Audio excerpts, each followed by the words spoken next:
So, jadi kali ini kita akan bertanya lagi sama AI. Kali ini pertanyaannya saya juga sering alami juga. Misalnya kalau pergi keluar makan atau jalan-jalan, ketemu orang baru, kawan-kawan mungkin yang dari luar Papua, terus mereka bertanya terkait konflik-konflik atau masalah di Papua yang mereka dengar dari media. Terus kadang mereka tanya kira-kira itu solusinya apa begitu supaya bisa beres masalah-masalah kayak begitu. Kadang saya juga berikan jawaban yang semampu saya begitu. Nah, kali ini kita akan coba tanya sama AI. Apa kira-kira solusi dari AI? Oke, di sini saya tulis what is the solution for long-standing tension between some indigenous Papuans and the Indonesian government?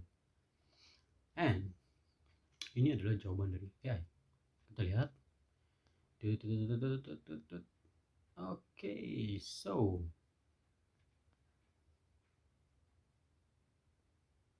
menurut AI, ketegangan yang berlangsung lama antara sebagian masyarakat adat Papua dan pemerintah Indonesia memerlukan pendekatan yang kompleks dan menyeluruh yang mengatasi penyebab dan keluhan yang mendasar. Meskipun penyelesaian masalah yang kompleks ini sulit, beberapa solusi potensial yang dapat dilakukan di antara lain sebagai berikut. 1. Dialog dan negosiasi. Membangun platform dialog terbuka dan inklusif antara perwakilan masyarakat adat Papua dan pemerintah Indonesia sangat penting. Dialog ini harus menyediakan ruang aman bagi semua pihak untuk menyampaikan keluhan dan aspirasi dan kekhawatiran mereka.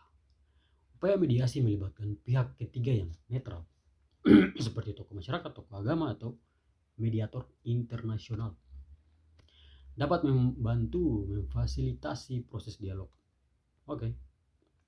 Yang kedua, menghormati hak asasi manusia. Menegakkan dan mempromosikan hak asasi manusia adalah hal yang penting dalam membangun kepercayaan dan mengatasi keluhan masyarakat adat Papua. Pemerintah Indonesia harus memastikan bahwa tuduhan pelanggaran hak asasi manusia diselidiki secara menyeluruh. Pelakunya dimintai pertanggungjawaban.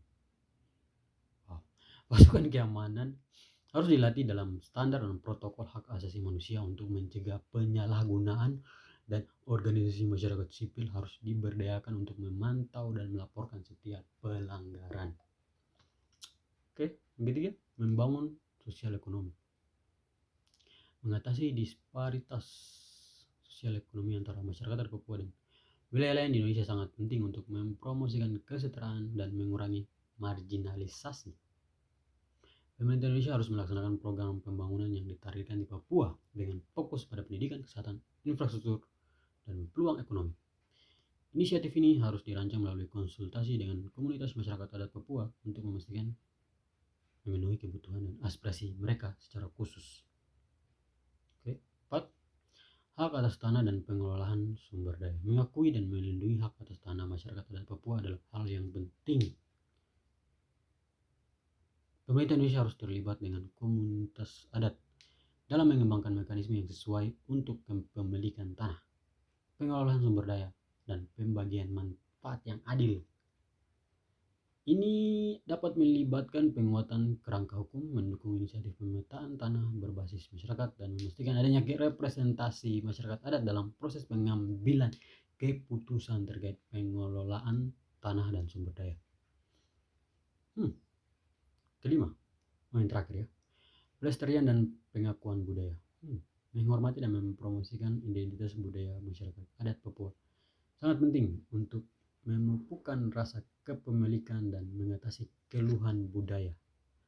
Upaya harus dilakukan untuk melestarikan bahasa, tradisi, dan praktik budaya asli. Selain itu, memastikan pendidikan inklusif yang menghormati dan mengintegrasikan pengetahuan. Apa sih?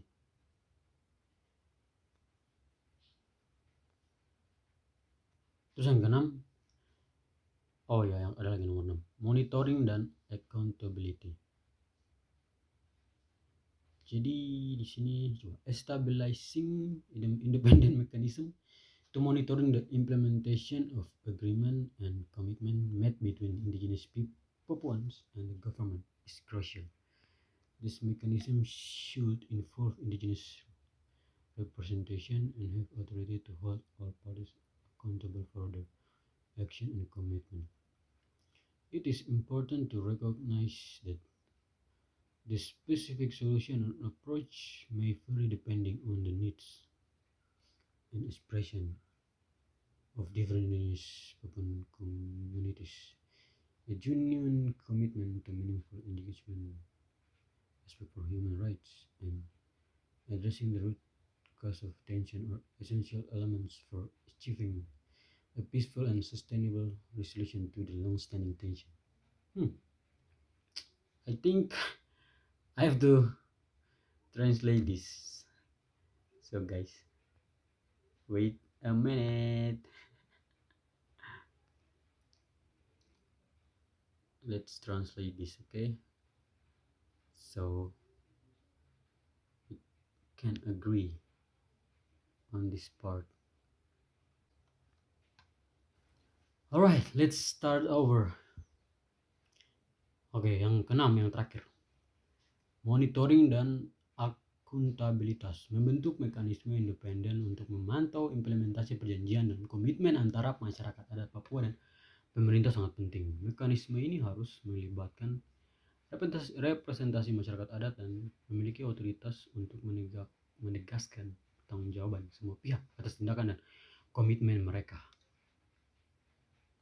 Penting untuk diakui bahwa solusi dan pendekatan yang spesifik mungkin bervariasi tergantung pada kebutuhan dan aspirasi komunitas masyarakat adat Papua yang berbeda. Komitmen yang tulus dan keterlibatan yang bermakna, penghargaan terhadap hak asasi manusia dan penanganan akar penyebab ketegangan adalah elemen penting untuk mencapai penyelesaian yang damai dan berkelanjutan terhadap ketegangan yang berlangsung lama ini.